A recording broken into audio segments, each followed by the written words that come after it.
Hi, my name's MJ. I'm a trans man. I started my medical transition almost 10 years ago. I was on hormones for 3 years. I stopped because my liver had issues. I've had top surgery. But I did want to share my story about growing up being trans and everything because it's very different than the story that we're constantly told by mainstream media. Not that those stories aren't genuine, however, they are not across the board. So when we hear background stories regarding trans individuals, we're typically told the same exact story, which is true for some people. I'm not saying that these people are not being honest. And that's that people knew from a very young age that they were transgender. They knew from like 2 or 3 years old that they were born in the wrong body and that they were meant to be the opposite gender, and that's that. I have a theory that we are shown these stories because they're safer than showing like stories with more diversity.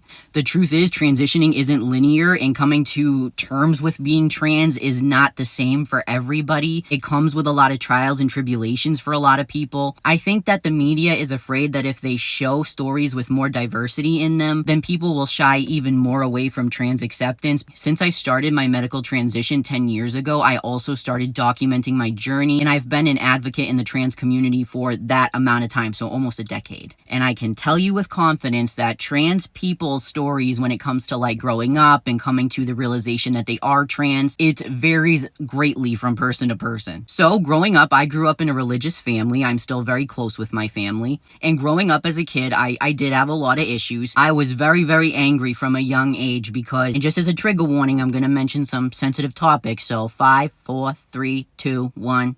Okay, you're gone if you can't handle it. My mom started seeking help for me when I think it was 6 years old. It was 6 or 7. And I was talking about myself, you know? And now that I'm a parent of an 11-year-old, to think that when I was half his age, I can't even imagine being my mom and hearing that from my child. I can't even imagine. So because of this, I was put in therapy when I was very young, and I was very angry. I was angry at my parents for making me be born. I felt very stuck. I was very angry at God because I was always taught that he was like this all-knowing, wonderful being, and I'm like, wow. And he made me be born on this earth just to feel this rage and like pain. I was just flabbergasted, like, what an asshole. But not once through this did I ever think to myself, I was born in the wrong body. And the reason is because I didn't even know that was a thing. I didn't even know trans people existed. Are you kidding me? I live in a small ass town. I didn't even know trans people were.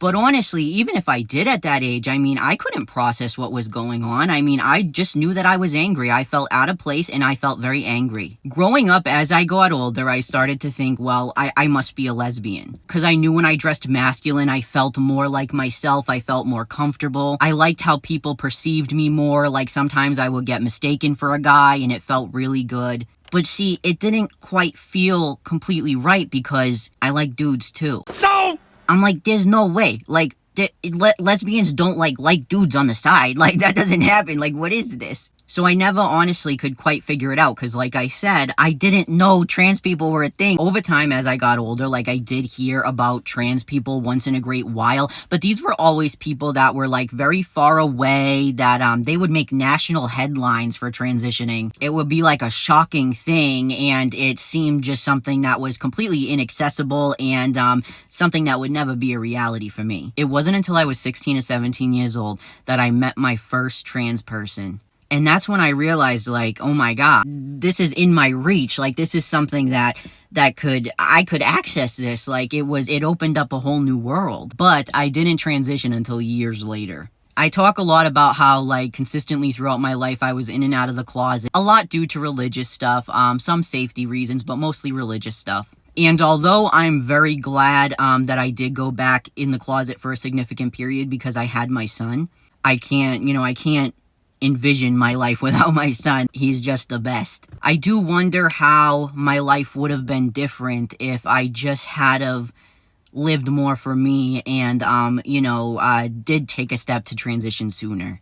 And the reason I say that is because I just was not kind to my body throughout like my late teens to early 20s when I had gone back in the closet. I was just not nice to myself. I had a very severe ED. What's interesting to me is I found out later on that like young female to male individuals, like if they don't have access to transition, sometimes they do develop eating disorders in order to look more boy-like, I guess is a way to say it. I actually recently found a journal that I was keeping during this time of my life, and this was like almost 15 years ago. And in it, I had an entry where I was talking about how I just wanted no curves. I just wanted to look like a guy. I just want and it's so funny because looking back now, I'm like, oh my God, like how was that not a huge realization for me? But I guess when you're in the moment, you just don't think about it as much. I don't know. But I was very awful to my body, not just with the ED. I wasn't sober. Like now, like I'm even facing repercussions specifically from the ED. Like,